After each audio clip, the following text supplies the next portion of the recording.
اعوذ باللہ من الشیطان الرجیم بسم اللہ الرحمن الرحیم کنتم خیر امت اخرجت للناس تأمرون بالمعروف وتنہون عن المنکر وتؤمنون باللہ ولو آمن اہل الكتاب لکان خیرا لهم منهم المؤمنون واکثرهم الفاسقون صدق اللہ العظیم۔ ایک اس آیت کریمہ میں جو 110ویں آیت ہے سورہ آل عمران کی، اور ایک 143ویں سورہ بقرہ کی آیت یعنی دوسرے سپارے کی دوسری آیت، ان دو آیات کریمہ میں اللہ رب العزت نے امت مسلمہ کو بہت بڑا اعزاز اور بہت بڑی فضیلت عطا فرمائی ہے، یا یوں سمجھے جیسے کہ عام طور پر کسی کو امتیازی سرٹیفکیٹ دیا جاتا ہے اور اعزاز دیا جاتا ہے اور تمغہ امتیاز سے نوازا جاتا ہے، تو اللہ رب العالمین نے ان دو آیات میں سورہ دوسرے سپارے کی دوسری آیت میں اور سورہ آل عمران کی اس آیت میں 110ویں آیت میں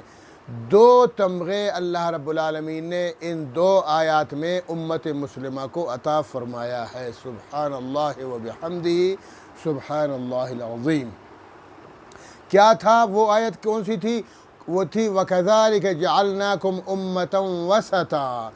اسی طرح ہم نے تمہیں امت مسلمہ کو ایک امت وسط، اعتدال والی امت بنایا، لِتَكُونُوا شُهَدَاءَ، اور وجہ بھی بتا دی اللہ نے، لِتَكُونُوا شُهَدَاءَ عَلَى النَّاسِ، تاکہ روز محشر تم تمام امتوں پر گواہی دے سکو، وَيَكُونَ الرَّسُولُ عَلَيْكُمْ شَهِيدًا، اور اس کے بعد جب تم گواہی دے چکو پھر تمہارے بعد تمہارے رسول محمد صلی اللہ تعالیٰ علیہ وسلم تمہاری تصدیق کے لیے گواہی دیں گے۔ سبحان اللہ و بحمدہ، کتنی بڑی عظمت ہے اس امت کے لیے، اللہ کی طرف سے تمغہ امتیاز ہے اور بہترین، اور امت مسلمہ کے لیے ایک اعزاز اور فضیلت کا سرٹیفکیٹ ہے۔ اس پر انسان کو خوش ہونا چاہیے، مجھے اور آپ کو اسی چیز پر فخر کرنا چاہیے کہ اللہ رب العالمین نے ہمیں مسلمان بنایا، اللہ رب العالمین نے ہمیں امت مسلمہ میں پیدا فرمایا، اللہ رب العالمین نے ہمیں امت محمدیہ میں پیدا فرمایا۔ یہ ہے فخر کی بات، یہ کیا قومیت پہ فخر کرنا، میں بلوچ، میں پٹھان، میں سندھی، میں پنجابی، میں کشمیری، میں سرائکی، میں فلاں، کیا مسئلہ ہے ان پہ؟ وہ تو اللہ تعالیٰ فرماتے ہیں کہ میں نے تمہیں صرف قبائل تمہاری تفریق کے لیے پیدا کیا، تمہاری پہچان کے لیے بس۔ ابھی ایک بندے کا نام عبداللہ ہے، سب کا نام عبداللہ ہو تو پتہ نہیں چلتا نا، تو ہر شخص کا نام اس لیے الگ ہے تاکہ امتیاز و فرق ہو، اس وجہ سے۔ اصل فخر یہ ہے اسلامی فخر، اور اس پہ فخر کرنا چاہیے کہ الحمدللہ، اے اللہ تیرا شکر ہے کہ تو نے مجھے امت مسلمہ میں پیدا فرمایا، تو نے مجھے امت محمدیہ میں پیدا فرمایا۔ یہ ہے فخر کی بات، کیونکہ اللہ رب العالمین نے اس امت مسلمہ کو دو امتیازوں سے، دو فضیلتوں سے، دو تمغوں سے مزین فرمایا اور عطا فرمایا، اور یہ دو تمغے اللہ تعالیٰ نے کسی میں امت کو نہیں دیا ہے۔ جس طرح یہ امت، اور یہاں کیا فرمایا وہ تو میں نے بتا دیا، وہ والی آیت بتا دی، اور یہاں فرمایا کنتم خیر امت اخرجت للناس، کنتم تم ہو خیر امت بہترین امت۔ سبحان اللہ، سبحان اللہ۔ یہ ہے خوشی کا مقام، خوشی اس بات کی ہے کہ میرے رب نے ہمیں امت محمدیہ کو، امت مسلمہ کو کیا اعزاز دے رہے ہیں، کیا امتیاز دے رہے ہیں، کیا فضیلت عطا فرما رہے ہیں کہ کنتم خیر امتن، لوگوں، مسلمانوں، حضور کی امتیوں، کنتم خیر امتن، تم ایک بہترین امت ہو، اخرجت للناس، تمام لوگوں کے لیے پیدا کیے گئے ہو، تمام لوگوں کے فائدے کے لیے پیدا کیے گئے ہو، تأمرون بالمعروف، تم نیکی کا حکم کرتے ہو۔ ہاں، وجہ خیریت، بہتری کی وجہ بھی اللہ تعالیٰ بتاتے ہیں،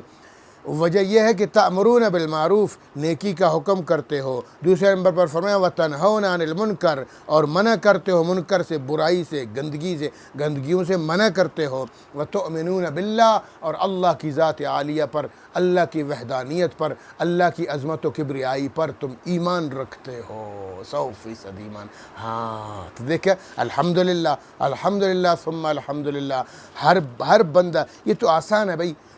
نیکی کا حکم کرنا لوگوں کو، برائیوں سے روکنا لوگوں کو، ٹھیک ہے، اور پھر اسی طرح خود بھی اللہ رب العالمین کی وحدانیت، اللہ کی کبریائی، اللہ کی خالقیت پر ایمان لیا اور اللہ کی وحدانیت پر ایمان لیا، کون سی مشکل بات ہے؟ ہاں تو اس پر اللہ پاک نے ہمیں فخریہ کلمات دیے ہیں کہ تم بہترین امت ہو، تم بہترین امت ہو، کنتم خیر امتن، کنتم خیر امتن، یہ ہے فخر کی بات۔ اللہ رب العالمین ہمیں امت مسلمہ پہ استقامت عطا فرمائے، اور اس امت مسلمہ میں ہونے پر اللہ رب العالمین ہمیں عمل کرنے کی توفیق عطا فرمائے، اور اللہ رب العالمین کی سچے معنوں میں عبادت کرنے اور محمد صلی اللہ علیہ وسلم کی صحیح معنوں میں اطاعت کرنے کی اللہ پاک ہمیں توفیق عطا فرمائے۔ یہ ہے فخر کی باتیں ہیں۔ فخر کرتے ہیں علاقے کی بنیاد پر، فخر کرتے ہیں لوگ زبان کی بنیاد پر، لسان کی بنیاد پر، علاقائی تعصب، لسانی تعصب اور رنگ و نسلوائی تعصب، گورا اور کالے ہونے پر، یہ فخر کی باتیں نہیں ہوتی۔ فخر یہ ہے کہ اللہ تعالیٰ نے اس امت کو 2 مرتبہ اللہ رب العالمین نے نوازا، 2 دفعہ سرٹیفکیٹ عطا فرمایا۔ ایک یہ فرمایا کہ میں نے تم کو امت وسط بنایا، اعتدال والی امت بنا دیا، اور افراط و تفریط سے پاک اعتدال والی امت، اور کیونکہ تم تمام امتوں پر قیامت کے دن گواہی دو گے، اور خود رسول پاک صلی اللہ علیہ وسلم تمہاری تصدیق کے لیے گواہی دیں گے۔ یہ پہلی فضیلت، اور دوسری فضیلت یہاں کہ کنتم خیر امتن، تم بہترین امت ہو، اخرجت للناس، لوگوں کے فائدے کے لیے نکالے گئے ہو، تأمرون بالمعروف، نیکی کا حکم کرتے ہو، وتنہون عن المنکر، برائی سے روکتے ہو، وتؤمنون باللہ، اور اللہ کی وحدانیت و کبریائی اور اللہ کی قدرت پر ایمان رکھتے ہو۔ یہ ہے فخر کرنے والی بات۔ کیوں؟ جس طرح اب یہ امت کیوں خیریت والی امت ہے، کیوں بہترین امت ہے، کیوں افضل امت ہے، اس کی وجہ ایک یہ بھی ہے کہ اس امت کے جو نبی ہیں، اس امت کے جو سردار ہیں، اس امت کے جو رسول ہیں صلی اللہ تعالی علیہ وسلم، الف مرہ بعدد کل ذرہ، وہ اعلیٰ ہیں۔ اس وجہ سے پھر یہ امت بھی اعلیٰ ہے۔ خود نبی پاک فرماتے ہیں کنت نبیا وان آدم لمنجدل بین الماء والطین، میں اس وقت بھی نبی تھا جب آدم علیہ السلام مٹی اور پانی کے درمیانی حالت میں تھے، اس وقت بھی میں نبی تھا۔ فرمایا انا اولہم خلقا آخرہم بعثا، میں تمام انبیاء سے پہلے نبی بنایا گیا ہوں لیکن پیدا بعد میں کیا گیا ہوں۔ اور آگے فرمایا انا سید ولد آدم، میں پوری انسانیت اور آدمیت کا سردار ہوں، وانا سید الانبیاء، میں نبیوں کا سردار ہوں، ونبی الانبیاء، میں تمام نبیوں کا نبی ہوں، وقائد الناس، میں تمام نبیوں کا قائد اور لیڈر اور پیشوا اور رہبر ہوں، یحشر الناس رجالا، قیامت کے دن لوگ پیدل ہوں گے، وَأُحْشِرُ رَاكِبًا عَلَى الْبُرَاقِ، اور میں براق پر سوار ہوں گا، سبحان اللہ وبحمدہ۔ ہاں، اور آگے فرمایا وَأَنَا خَطِيبُهُمْ إِذَا أُنْصِتُوا، جب میں خطاب کروں گا قیامت کے دن تمام انسانیت کو تو پوری انسانیت چپ رہ جائے گی۔ وَأَنَا مُبَشِّرُهُمْ إِذَا أُوئِسُوا، اور جب وہ ناامید ہو جائیں گے تو میں ان کو خوشخبری دوں گا۔ اور فرمایا وَأَنَا مُسْتَشْفِيهِمْ إِذَا حبسوا، جب وہ پکڑے جائیں گے، گناہوں میں پکڑے جائیں گے تو میں ان کی شفاعت کروں گا۔ اور فرمایا مفاتیح الجنت بیدی، قیامت کے دن جو جنت کی چابیاں ہیں وہ میرے ہاتھ میں ہوں گی یوم القیامہ۔ لواء الحمد بیدی، اور اللہ کی حمد و ثنا کا جھنڈا بھی میرے ہاتھ میں ہوگا۔ جمیع الانبیاء من ولد آدم تحت لوائی، تمام انبیاء علیہ الصلاۃ والتسلیمات بھی میرے جھنڈے کے نیچے ہوں گے، سبحان اللہ۔ یہ پیغمبر ہیں، محمد ہیں، سید الانبیاء ہیں، سید الرسل ہیں، نبی الانبیاء ہے۔ اسی وجہ سے حضرت عمر فاروق رضی اللہ عنہ فرماتے ہیں کہ قیامت کے دن جب تک نبی مکرم جنت میں داخل نہ ہو کوئی نبی داخل نہیں ہو سکتا جب تک کہ امت مسلمہ جنت میں داخل نہ ہو، باقی امتوں پر جنت حرام ہے۔ سبحان اللہ! تو کتنی بڑی شان اور شوکت ہے اس امت کی اور اس نبی محترم کی۔ اللہ رب العالمین ہمیں اپنے نبی کی قدر کرنے کی توفیق عطا فرمائے، ان کی اطاعت کرنے کی توفیق عطا فرمائے، اور اس امت مسلمہ کی جو فضیلت اللہ نے دی ہے اس پر اللہ پاک ہمیں استقامت نصیب فرمائے۔ ویسے تو اس امت کی فضیلت قرآن و حدیث کے حوالے سے دیکھا جائے بہت بڑی فضیلت ہے، بہت بڑی شان ہے اس امت کی، بہت بڑا مرتبہ ہے، بہت بڑا اعزاز ہے۔ میں چونکہ ایک کم علم اپنی علمی حیثیت کے مطابق کچھ آپ کو بتاتا ہوں کہ نمبر 1، افراط و تفریط سے پاک اعتدال پر قائم امت۔ جب اس امت کا نبی تمام نبیوں سے افضل ہے تو یہ امت بھی تمام امتوں سے اعلیٰ اور افضل ہے، اور تمام پیغمبروں پر بلا تفریق ایمان رکھنے والی امت ہے۔ یہ تمام آسمانی کتب پر بلا امتیاز ان کی تصدیق کرنے والی ہے یہ امت، اور یہ کتاب یہ قرآن خود اس امت کی یہ کتاب تمام امتوں کی تصدیق کرنے والی ہے، اور یہی کتاب تمام کتب کے لیے ناسخ بھی ہے، وہ سب کو منسوخ کرنے والی کتاب قرآن کریم ہے۔ اور اسی طرح افضل قبلہ بھی اللہ رب العالمین نے خانہ کعبہ بیت اللہ شریف، بالکل وہ بھی افضل ہے، اس میں کوئی شک نہیں بیت المقدس میں، لیکن خانہ کعبہ کی افضلیت بیت المقدس سے بھی اعلیٰ اور ارفع ہے، تو اللہ رب العالمین نے اس امت کو افضل ترین قبلہ بھی عطا فرمایا، اور فریضہ حج جیسی انفرادیت والی عبادت کسی امت میں نہیں ہے، اس امت کو اللہ رب العالمین نے یہ انفرادیت والی عبادت بھی عطا فرمائی، اور یہ امت مسلمہ قیامت کے دن گواہی بھی دے گی تمام امتوں پر، اور پھر ان کی صداقت کے لیے اور ان کی تصدیق کے لیے بنفس نفیس محمد الرسول اللہ صلی اللہ علیہ وسلم کی ذات عالیہ تصدیق فرمائیں گے، اور سب سے پہلے اسی امت کا داخلہ جنت میں ہوگا۔ پل صراط پر بھی سب سے پہلے امت مسلمہ کا گزر ہوگا، اور دخول جنت بھی اس امت کا ہوگا، سب سے پہلے یہ امت جنت میں داخل ہوگی، اور پھر قرآن حکیم، یہ جو قرآن حکیم ہے اس کو یاد رکھنے اور اس کو حفظ کرنے کی استعداد و صلاحیت بھی اللہ رب العالمین نے ہر امتی میں استعداد رکھی ہے، صلاحیت رکھی ہے، ہر شخص اس قرآن کریم کو یاد کر سکتا ہے، جبکہ باقی آسمانی کتابوں کو صرف انبیاء یاد کر سکتے تھے، امت کے لوگ یاد نہیں کر سکتے تھے، تو یہ ایک بھی فضیلت ہے۔ اور پھر حفاظت قرآن، باقی آسمانوں کی حفاظت کا ذمہ اللہ نے ان لوگوں کو، امتیوں کو دیا، اس قرآن کریم کی حفاظت کا خود اللہ نے ذمہ لے لیا کہ اِنَّا نَحْنُ نَزَّلْنَا الذِّكْرَ وَإِنَّا لَهُ لَحَافِظُونَ، اس کا اتارنے والا بھی میں اللہ ہوں، اور اس کی حفاظت قیامت کے دن تک کرنے والا بھی میں اللہ ہی ہوں۔ اور فرمایا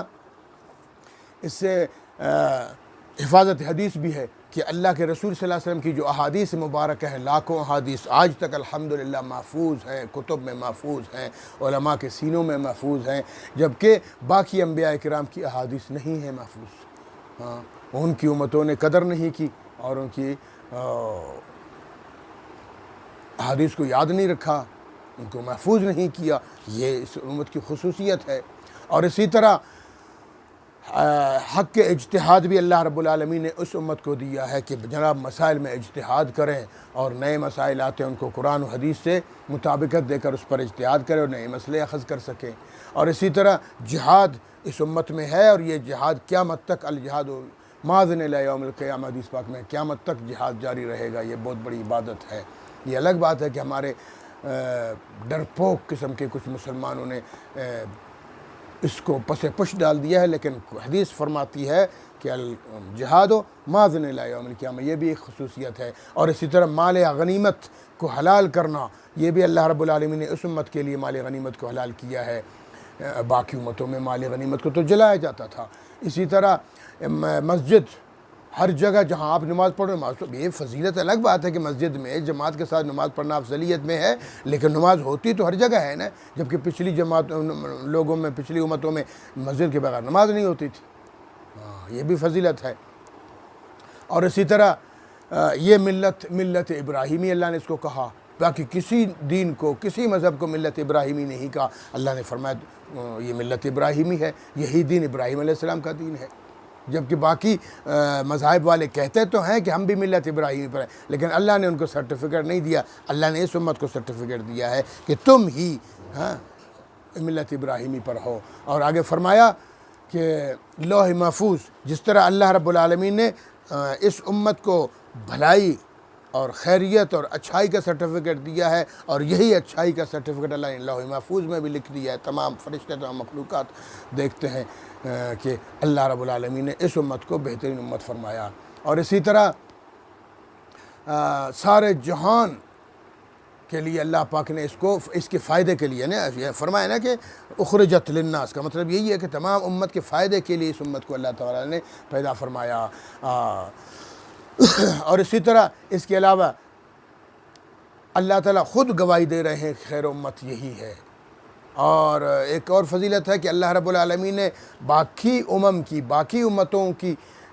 خرابیاں بیان فرمائی ہے، اس امت کی صرف اللہ نے فضیلت بیان فرمائی ہے۔ کہیں یہ نہیں فرمایا کہ خدا اور رسول خدا سے یہ امت کی بغاوت کا کہیں بھی ذکر نہیں ہے۔ اللہ ماشاءاللہ کچھ لوگ ہیں ایجنٹ، یہودیوں کے، عیسائیوں کے، کفار کے ایجنٹ ہیں، وہ الگ بات ہے، مسلمان بنے ہوئے ہیں، لیکن جو مسلمان ہوگا وہ بغاوت کبھی نہیں کرے گا، نہ خدا سے بغاوت کرے گا، نہ رسول خدا سے بغاوت کرے گا۔ اور حمادون کا لقب بھی اللہ تعالیٰ نے اس امت کو دیا ہے۔ اور ایک صفت اور بھی بتا دوں، صفات تو بہت ساری ہیں، ایک صفت یہ ہے کہ حدیث پاک میں ہے قیامت کے دن جنتیوں کی صفیں ہو جائیں گی۔ فرمایا 120 صفیں ہوں گی امتوں کی، جنتیوں کی، 120 میں سے 40 صفیں باقی امتوں کی ہوں گی اور 80 صفیں صرف میری امت کی ہوں گی۔ سبحان اللہ! تو جنت میں جانے والی بھی سب سے زیادہ اس امتی کے افراد ہوں گے۔ اللہ رب العالمین ہمیں اس امت مسلمہ کی قدر کرنے کی توفیق عطا فرمائے، اور امت مسلمہ صحیح معنوں میں ہمیں امت مسلمہ بننے کی توفیق عطا فرمائے، کہ اللہ تعالیٰ فرماتے ہیں کہ کنتم خیر امت، تم بہترین امت ہو، اخرجت للناس، لوگوں کے فائدے کے لیے پیدا کیے گئے ہو، تأمرون بالمعروف، نیکی کا حکم کرتے ہو، وتنہون عن المنکر، برائی سے روکتے ہو، وتؤمنون باللہ، اللہ کی وحدانیت پر صحیح معنوں میں ایمان رکھتے ہو۔ آگے فرمایا وَلَوْ آمَنَ أَهْلُ الْكِتَابِ، اگر یہ اہل کتاب بیچارے یہ بھی اس قرآن پر، اس نبی پر ایمان لے آتے، لَكَانَ خَيْرًا لَهُمْ، ان کے لیے بھی بہت بہتر، وہ بھی خیر الامت میں آ جاتے۔ بلکہ ایک حدیث پاک میں ہے کہ اللہ کے رسول صلی اللہ علیہ وسلم کے دور اقدس میں اس سے پہلے جتنے انبیاء پر لوگوں کا عقیدہ اور ایمان تھا، جب حضور دنیا میں تشریف لے آئے تو پھر حضور پر ایمان لے آئے، تو ایسے لوگوں کے لیے دوہرا ثواب ہے، پچھلے دین کا ثواب بھی، اس دین کا بھی ثواب ہے۔ جیسے عبداللہ بن کیا نام گرامی، اسم گرامی ہے اس صحابی کا، کہ بہت بڑے عالم تھے، عبداللہ بن سلام رضی اللہ تعالیٰ عنہ، کہ پہلے یہودی تھے، بہت بڑے عالم تھے اپنے مذہب کے، اور سچے عالم تھے، اور سچے معنوں پہ عمل کرنے والے تھے۔ جیسے محمد صلی اللہ علیہ وسلم دنیا میں تشریف لائے تو ایمان لیا، اور پوری قوم کو خطاب کیا، اور پوری قوم ایمان لے آئی۔ سبحان اللہ! تو دوہرا ثواب۔ اس طرح اور بہت سارے لوگ تھے جو پہلے دوسرے مذاہب پر تھے، جب عیسیٰ دنیا میں تشریف لے آئے تو اس نبی پر ایمان لے آئے تو ڈبل فائدہ ہو گیا۔ تو اس لیے فرمایا وَلَوْ آمَنَ أَهْلُ الْكِتَابِ، اگر ایمان لے آتے یہ اہل کتاب، لَكَانَ خَيْرًا لَهُمْ، ان کے لیے بہت بہتر ہوتا، مِنْهُمُ الْمُؤْمِنُونَ وَأَكْثَرُهُمُ الْفَاسِقُونَ، کیونکہ ان میں سے مومن ہیں بہت تھوڑے ہیں، وہ ایمان لانے والے ہیں محمد صلی اللہ علیہ وسلم پر بھی، لیکن وَأَكْثَرُهُمُ الْفَاسِقُونَ، اکثر ان کے فاسق و فاجر ہیں، وہ ایمان نہیں لاتے ہیں۔ خاص کر اہل یہود، وہ تو کبھی ایمان نہیں، تو ان کے اندر تعصب کوٹ کے بھرا ہوا ہے، وہ بس اپنے خیالات کے مطابق چلتے رہتے ہیں۔ اللہ رب العالمین ہمیں سمجھنے کی اور صحیح معنوں میں عمل کرنے کی توفیق عطا فرمائے۔ وآخر دعوانا ان الحمد للہ رب العالمین۔